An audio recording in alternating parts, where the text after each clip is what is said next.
des candidats, plusieurs candidats, les accompagner dans leur recherche et développement par rapport à des éléments qu'on a demandé au départ, et Axel va vous dire tout cela mieux que moi. Et ensuite, on va faire un stop and go au bout de 12 mois pour voir si ça répond à nos attentes et à ce qui sera expérimenté sur le terrain. Si ça marche, on continuera, on enchaînera pendant 6 à 9 mois pour de l'industrialisation.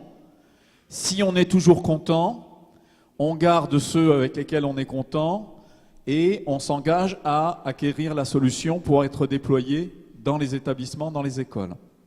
Autrement dit, voilà, c'est un nouveau type de marché en même temps, c'est-à-dire qu'on accumule plusieurs choses. Mais vraiment, pour avoir échangé beaucoup avec, dans les groupes de travail européens dans lesquels je suis par ailleurs, un des points importants, et on a besoin de vous, notamment pour les terrains d'expérimentation, c'est de conduire une vraie expérimentation, de conduire un vrai travail avec toutes les précautions d'usage, d'éthique, etc., de ne pas faire peur en gros. Voilà, on n'est pas là pour jouer à se faire peur, on n'est pas là non plus pour fantasmer sur plein de choses, on est là véritablement pour ne plus seulement parler de ce que pourrait être l'IA dans l'éducation, mais bien pour commencer à voir comment on peut répondre en prenant en compte les besoins et tout le contexte, tout le cadre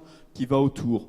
Donc tout ceci nous conduit depuis de longs mois dans ces travaux, d'abord d'écriture du marché, ensuite d'analyse des candidatures, ensuite de choses aussi bêtes, je vais le dire comme ça parce qu'on a besoin, et ça nous a fait grand plaisir d'être, je le redis, hein, à Nancy et Metz avec tout ce qui est fait sur le terrain et tout ce qu'on voit également, tout le travail de confiance que l'on peut avoir entre le niveau national et le niveau académique et ces échanges permanents, ce va-et-vient, cet appui terrain qui permet de vérifier qu'on ne part pas dans le vide et qu'on n'invente pas n'importe quoi quand on rédige ces marchés.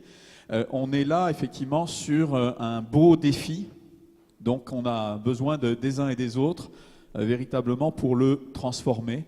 Et le transformer donc dans les 18 à 24 mois qui viennent, puisque c'est de cela dont il s'agit. Je passe la parole à Axel, qui effectivement est le maître à jouer de toute cette affaire. On est quelques-uns seulement et on a beaucoup à faire, vous l'avez compris pour ceux qui nous ont entendus toute la journée. Mais on est ravis de voir que ce qu'on a semé déjà à travers les banques de ressources, Étincelle ou EduTech, on sait que vous en servez dans l'académie, donc on sait qu'on ne s'est pas trop trompé, on sait qu'on peut toujours mieux faire, on sait que rien n'est parfait. Et ça reste notre envie, on va dire, d'aller plus loin. Donc cette fois-ci, une aventure encore et encore, je ne vais pas dire nouvelle, mais dans la suite logique autour de l'intelligence artificielle. Merci Alain. Donc effectivement, tout à l'heure, j'ai eu la chance de vous présenter les banques de ressources numériques éducatives. Donc on a appris beaucoup à cette occasion-là. Et là, on est sur des enjeux bien plus complexes, comme Alain le signalait, dans l'équipe de l'ADNE avec Philippe Agelos qui nous a rejoints. Et Philippe, il y avait beaucoup plus de monde tout à l'heure, mais effectivement, les gens fatiguent, ils doivent rentrer chez eux sur une grande académie aussi. Donc voilà. Alain l'a dit, on est en cours d'instruction actuellement. Donc en fait, je vais vous présenter les éléments, les principaux enjeux, ce qui structure l'attendu du ministère. Mais on ne peut pas vous dire vers quoi on tend et qui on sélectionnera, puisque c'est en cours d'instruction. Ceci dit, on espère avancer rapidement pour pouvoir justement rapidement rentrer dans le concret, exposer les solutions qui auront été retenues. Très rapidement, quelques éléments pour vous. J'imagine que vous connaissez quelques-uns de ces éléments déjà. Mais l'intelligence artificielle s'inscrit dans un paysage et un contexte qui est celui qui avait été dans la presse récemment, du rapport Villani sur l'intelligence artificielle. De nombreux enjeux pédagogiques, sociétaux, scientifiques, technologiques, économiques, également éthiques. Donc nous entrons uniquement dans l'entrée pédagogique, mais avec des très forts enjeux clairement sur l'éthique, puisque la donnée est massivement et le fuel, le carburant de l'intelligence artificielle. Donc clairement, c'est le rôle de l'État que de garantir le traitement des données, de le faire avec toujours grande conscience et une grande vigilance pour valoriser les données pour des solutions IA dans un cadre protecteur garantie par l'État. Donc l'IA, ça se situe au confluent de nombreuses sciences, donc en informatique, en sciences collectives, en mathématiques, en neurobiologie computationnelle. Enfin, de très très nombreux champs sont investis par ces possibilités-là. Nous, clairement, on est sur un enjeu pédagogique et on a testé quelque chose qui semble simple à énoncer mais qui va être complexe à réaliser. Proposer un assistant auprès du professeur en CP, CE1, CE2, en français et en mathématiques. C'est très simple à dire. Ça va être un vrai challenge que de relever ce défi. Pour l'IA, vous aurez les supports, parce que là je ne vais pas en faire la lecture à cette heure. En fait, il existe de nombreuses définitions, mais la définition de l'IA est encore en train de se structurer. Vous savez que l'intelligence artificielle, ça s'inscrit dans quelque chose d'assez long, depuis Minsky et les travaux de Carty et Turing, donc il y a plus de 170 ans, avec une définition que je trouve un peu, enfin qui est de l'époque, en expliquant que c'était quelque chose qui était en cours de construction, qui ne correspondait pas encore à comment réfléchissait l'humain, etc. Je trouve que la meilleure définition, pour l'instant, reste celle du Larousse, que vous trouvez tout en haut, qui au moins est claire pour tout le monde. Ça fonctionne assez bien. Et ce qui est intéressant, c'est le simuler. Donc c'est bien ressembler, s'apparenter à, dans les secteurs spécifiques, pour assister et aider à l'intelligence humaine. Donc il y a quelques mots que j'ai mis comme ça en exergue pour que vous les voyez. Récemment, quand je dis récemment, c'est il y a 10 jours, la commission d'enrichissement de la langue française a traduit et défini certains éléments qui n'avaient pas encore de définition. Donc voici la définition de l'intelligence artificielle qui me semble un peu complexe. Donc on s'est permis, la DNE, de mettre la dernière définition qui nous semble celle qui correspond à ce qui a structuré notre commande du partenariat d'innovation intelligence artificielle. Donc théorie et services numériques mis en œuvre en vue de proposer des solutions capables de traiter des données, d'assister et d'interagir avec des humains pour apprendre. Par traiter, on entend analyser, présenter, exposer, organiser des activités, cela dynamiquement pour l'enseignant et l'élève. Alors c'est une définition locale, donc, mais qui aura sans doute vocation avancée dans cette première année de recherche et développement dont parlait Alain. Sur pourquoi l'IA a un tel enjeu actuellement, parce qu'il y a eu une immense avancée technologique. Comme je le disais avec Turing, les définitions les méthodes et les théories existent depuis 170 ans. Mais il y a eu un bond en puissance de calcul, en mémoire disponible, en technologie cloud. Donc en fait, vous voyez, c'est parce que ces choses se produisent maintenant qu'il y a un vrai intérêt pour un État, pour le ministère, à aller explorer la possibilité de fournir aux enseignants un outil qui soit adapté et qui s'appuie sur cette puissance de calcul, de mémoire, de technologie. Et évidemment, ça c'est pour la partie technique, mais aussi avec l'avancée sur les sciences cognitives. Sur ce qu'on en sait, il y a des choses qui peuvent se faire sur les transferts aussi, sur les réseaux neuronaux, etc. Donc maintenant, on pense que le contexte est suffisamment fiable pour que nous tentions des solutions et les mettre à disposition des enseignants. Je ne fais pas la lecture de ces éléments, mais voilà ce que nous cherchons, c'est clairement aider les enseignants dans le choix des activités, composer des groupes dynamiquement suivant les besoins de chacun, au retour, donc avec des feedbacks très rapides par rapport aux réussites et aux échecs des élèves. Pouvoir aussi avoir un accompagnement des élèves et de leurs parents à la maison. C'est une occasion, en suivant les recommandations de M. Villani, d'acculturer la population française aux enjeux et aux possibilités du numérique. Par des solutions qu'utiliseront leurs élèves en classe, on va aussi accompagner des éléments d'information pour les cadres, les formateurs, les professeurs, bien sûr, qui irriguent la société française, mais aussi par les élèves, et là en l'occurrence les enfants, les parents que nous devons informer sur voilà ce sur quoi travaille votre enfant pour apprendre la lecture, l'écriture, les conjugaisons, l'orthographe. On verra ce qui sera choisi. Et on utilise pour cela une solution d'intelligence artificielle qui veut dire ceci, donc on sera obligé d'éditorialiser, de faire des contenus qui soient disposés à des publics très très différents. Donc il y a une vocation pédagogique pure, mais aussi une vocation, en suivant les recommandations de M. Villani, d'acculturation de la population pour l'éduquer sur ce sujet qu'est l'IA. Et clairement, nous sommes dans la commande de ce partenariat d'innovation, c'est créer un assistant basé sur des solutions d'IA. En aucun cas, on dit que tout doit passer par l'IA. Et ce sont des recommandations que formuleront le système IA auprès du professeur. Et le professeur pourra toujours dire « je m'appuie dessus partiellement, totalement ou pas du tout, parce que je connais mieux l'élève qui est dans ma classe ». Donc c'est vraiment un assistant basé sur les solutions IA auprès du professeur. Les trois entrées principales pour l'enseignant, c'est donc l'aider dans ses analyses, ses évaluations et ses choix d'activité, cela de manière dynamique. Pour l'élève, c'est extrêmement simple, c'est vraiment visé à consolider les apprentissages fondamentaux. Là, je l'ai listé, mais vu l'heure, je ne vous en fais pas la lecture. Mais vous voyez qu'on a été assez vigilant. Là, c'est ce qui est dans le cahier des charges. En fait, pour le professeur, en fait, on est sur travailler des éléments sur l'ancrage, les techniques d'ancrage mémoriel, l'individualisation des parcours, proposer des groupes de besoins, cela à nouveau de manière dynamique, une data visualisation aussi des réussites, une dynamique des profils d'apprentissage de tel ou tel élève, des besoins spécifiques pour chacun. Vous voyez, des choses extrêmement complexes qu'on peut faire si on est extrêmement vigilant auprès de chaque élève, mais que là, l'IA va faire de manière systématique et qui, par la masse d'informations qu'elle traitera, pourra affiner de plus en plus un modèle pour être de plus en plus précis dans les recommandations par l'usage qu'elle proposera auprès de tel professeur pour tel élève. En aucun cas, ne seront transmises des données nominatives de tel ou tel élève. On anonymise les données, mais par contre, les modèles des apprenants peuvent être consolidés et redescendre au sein de la classe pour dire finalement cet exercice-là s'enchaînerait mieux avec cet exercice-là pour ce profil d'élève à ce moment de son apprentissage. Donc des choses qu'on peut faire à la main en suivant spécifiquement un élève, mais qu'on espère pouvoir faire massivement par la puissance de l'intelligence artificielle. Pour les élèves, je le dis rapidement, c'est vraiment adapter dynamiquement les apprentissages en français et mathématiques avec cette puissance de calcul et ce fonds qui va se constituer en éducation nationale, c'est un des premiers détenteurs de données massives en fait. Donc en le garantissant le cadre éthique, on peut en faire, on l'espère, des solutions extrêmement utiles pour mieux apprendre au XXIe siècle.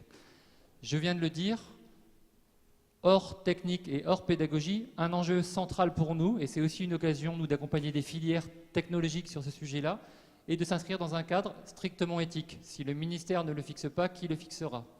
Donc nous avons mis 3 axes principaux qui sous-tendent nos attendus, mais qui sont assez simples à évoquer, qui vont être extrêmement complexes à réaliser par les entreprises entreprises, universités, laboratoires de recherche, groupes qui vont nous proposer des solutions. Penser l'éthique dès la conception. Si on se dit on y pensera après, c'est trop tard. Donc en fait, il faut d'abord penser l'éthique et ensuite réaliser une solution. Ça, c'est très simple. En tout cas, à respecter même. Pour le deuxième, augmenter la transparence, développer l'interprétabilité des décisions prises par le système d'IA.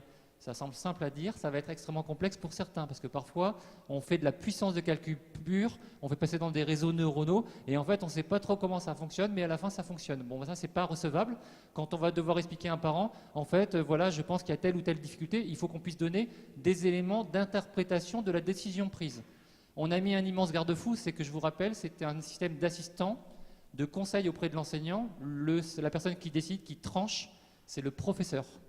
En aucun cas, il y aurait une orientation ou que sais-je, de proposer un diagnostic sans que ça passe par la validation et le choix du professeur. Donc nous, on a vraiment, on vient renforcer le pouvoir du professeur en l'assistant par des points de vigilance qui peuvent être des fois des signaux faibles que nous ne voyons pas. Alors je prends un exemple qui peut vous parler, mais détecter tôt, non pas un diagnostic, mais peut-être des signaux d'alerte sur une dyslexie possible. Vous voyez, ce genre de choses en fait, et qu'on ne verra pas forcément. Et le système va peut-être dire, et ce profil-là, ça fait 2-3 fois que cet élève inverse systématiquement ce genre d'écriture. Peut-être. Cela vaudrait-il le coup d'avoir la consultation d'un expert pour vérifier quelque chose. Troisième point, encore plus difficile, améliorer l'auditabilité des systèmes IA. Donc vraiment, c'est ouvrir les boîtes noires. Et donc clairement, ça veut dire que les gens qui répondront doivent transmettre leurs données, les partager avec la recherche, pour qu'on comprenne mieux comment les systèmes fonctionnent. Donc à cette occasion-là, tous progresser sur la compréhension de systèmes qui parfois sont complexes, parfois sont des vraies boîtes noires, et nous ne questionnons plus assez sur le fonctionnement interne de ces systèmes. Alors ce point est vraiment quelque chose qui nous tient particulièrement à cœur et sur lequel, dans la phase de recherche et développement, nous serons particulièrement vigilants. Si on avait une solution boîte noire qui semble miraculeuse mais que nous n'arrivons pas à expliquer, nous ne la retiendrons pas. Nous ne la retiendrons pas, excusez-moi. Le partenariat d'innovation, donc Alain l'a déjà dit, il a cela de particulier qu'il a 3 phases. Une phase initiale pendant une année de recherche et développement, que l'on peut échouer. On part en recherche, on vise quelque chose, peut-être qu'au cours de la recherche et développement, on constatera que ce n'est pas adapté au CP, CE1, CE2. Le rappel, c'est l'élément de difficulté du numérique, de l'intelligence artificielle pour des élèves en CP, CE1, CE2 dans les apprentissages fondamentaux. On a connu plus simple comme challenge, celui-ci est particulièrement relevé. Donc en fait, on part sur une année de recherche et développement sans garantir et on peut échouer en chemin, mais on apprendra quand même des choses. Ensuite, cette phase de pré-industrialisation, donc là on se basera sur l'expertise des académiques qui nous diront en recherche et développement, cela vaut-il oui ou non, y a-t-il un intérêt à ce que le ministère achète ces solutions pour les proposer nationalement, sur le même principe des banques de dire tous les enseignants de CP, CE1, CE2 peuvent avoir cette solution. On se basera sur le retour des académies. On ne fera pas une expertise ex nihilo sur une déclaration papier. On dira vous avez suivi de la recherche et développement pendant une année. La question déterminante, c'est d'après vous, est-ce oui ou non utile aux apprentissages des élèves de CP, CE1, CE2 ? Et la troisième phase, c'est une acquisition pour déployer comme on l'a déployé pour les banques de ressources numériques. Alain l'a dit, donc je passe rapidement, mais nous retiendrons 3 solutions en français, jusqu'à 3 solutions en français, 3 solutions en mathématiques, pour nous laisser les chances d'en avoir une encore debout au terme de la recherche et développement et qualifier une solution qui soit pertinente. Donc c'est jusqu'à 3, c'est très très différent des autres marchés. D'habitude on a un gagnant. Là on tente jusqu'à 3 en français, jusqu'à 3 en mathématiques. Je ne suis pas capable de vous dire si on en aura 3 ou 2 ou une en R&D, mais on s'est permis cette solution-là d'en avoir 3 en français, 3 en mathématiques. Donc une diversité des solutions possibles. Peut-être des choses qu'on classera initialement dans un certain ordre et qui, après la recherche et le développement, sera classée dans un autre ordre. Sachant également qu'il y a des passages obligés, on va dire, pour tous les candidats, mais ensuite il peut y avoir des propositions différentes. Une proposition, Ouais, donc c'est pas forcément 3 candidats qui sont retenus sur exactement la même réponse. Exactement, oui. Alors là, j'ai listé, je ne vous en fais pas, vu l'heure, je passe. C'est vraiment les différentes. On a permis la possibilité de faire un mix d'intelligence artificielle qui s'appuie sur les différentes techniques d'intelligence artificielle qui existent, y compris des choses simples telles que des algorithmes embarqués, comme un bon jeu d'échecs que vous pouvez jouer en hors connexion. Il y a bien un algorithme derrière qui a été pensé, quitte à livrer différentes versions pour qu'il joue de mieux en mieux aux échecs.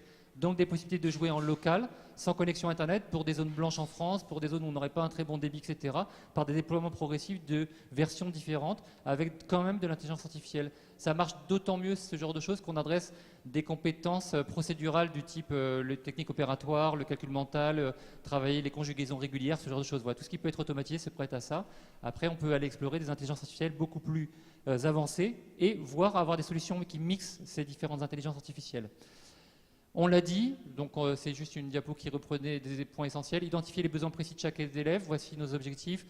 Proposer des parcours d'apprentissage personnalisés dans la durée, pouvoir les modifier à la volée par rapport aux réactions ou aux actions des élèves. Aider l'enseignant à constituer des groupements de manière dynamique, donc ça peut alléger sa tâche aussi. Les enseignants font tout ça, de constituer des groupes de besoins et de les reprendre quand ils ont le temps, mais admettons une fois par mois. Là, l'intelligence artificielle doit pouvoir, après chaque activité, de dire cet élève-là doit changer de groupe pour la prochaine activité. Et donc proposer, alléger la charge de suivi en évaluation continue de la part du professeur. Et enfin, voilà, accompagner possiblement des élèves hors la classe. Et évidemment, le point important, c'est en bas, qui fera plaisir à Kadri, j'imagine, c'est de s'appuyer sur les travaux de la recherche scientifique. Il ne s'agit pas d'avoir quelque chose dont on ne comprenne rien, ça doit se baser sur des travaux de la recherche scientifique. On n'est pas pour faire abracadabra avec de l'IA, on est là pour que les élèves apprennent mieux avec les capacités étayées sur de la recherche scientifique. C'est pour ça qu'on fait de la recherche et développement. On n'achète pas une solution sur étagère. La solution que nous comptons acquérir au bout d'une année est une solution qui n'existe pas actuellement.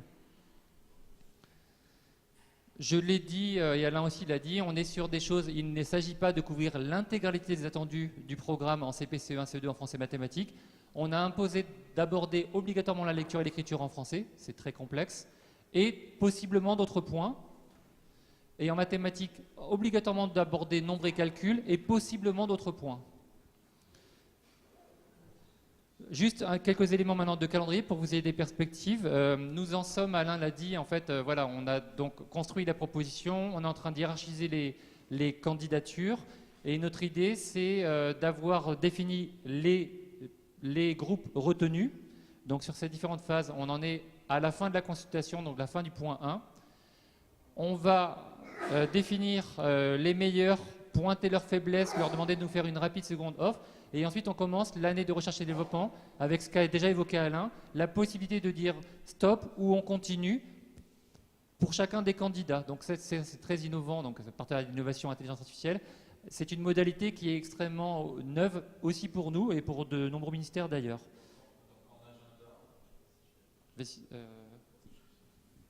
Donc en agenda, on devrait, on l'espère, pouvoir démarrer donc sur une année scolaire en septembre pour cette année de recherche et donc être en année ensuite d'industrialisation. Voilà, en gros, ça veut dire une solution ou des solutions qui pourraient être acquises et déployées plutôt sur l'année scolaire 2020-2021. Ce qui paraît à la fois loin, mais c'est loin et proche. Et du coup, j'en profite aussi peut-être parce que vous risquez... on avait prévu que des calendriers ne se télescopent pas, et comme à chaque fois, ça peut prendre différents passages. Dans le même temps, bien faire attention. On sera bien sur du français des mathématiques cycle 2 pour le partenariat intelligence artificielle.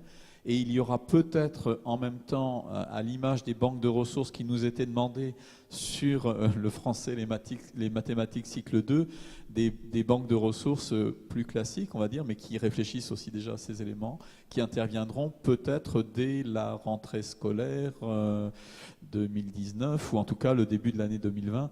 Donc voilà, on aura géré aussi dans la communication, dans les éléments, à bien faire attention, mais donc vous serez peut-être doublement sollicité. Justement, ça fait le point, on vous sollicitera clairement, c'est l'effet de cette diapo. On vous l'a dit, mais on aura absolument besoin d'avoir des académies volontaires, parce que clairement, il ne faut absolument qu'aucun enseignant s'engage dans la phase de recherche et développement sans le vouloir. Ce serait contre-productif. Il faut absolument des gens qui aiment s'engager dans une démarche de recherche et développement. Donc vraiment volontaire, parce que clairement, c'est un travail de pionnier, là en l'occurrence. Là, on est vraiment on va explorer une terre inconnue IA.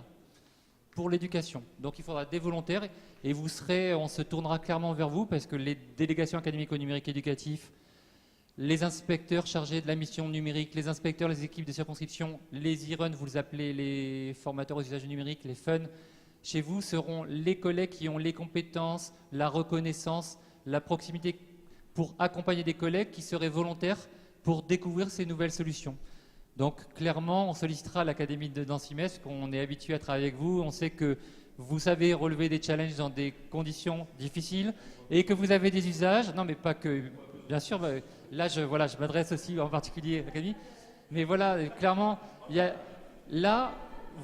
pour ceux qui ont un système d'appréhension sur les banques, je disais, les banques adressent les débutants à l'usage du numérique. Là, la phase de recherche et développement adresse des gens qui aiment relever des défis pédagogiques et vraiment défricher des terres inconnues.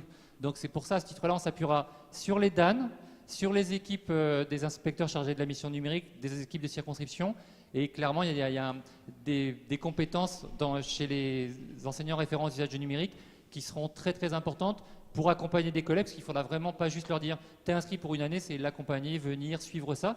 Et après, on le rappelle, nous nous baserons vraiment sur les retours des collègues pour choisir ou pas de généraliser cette solution. Je vous remercie beaucoup pour votre attention.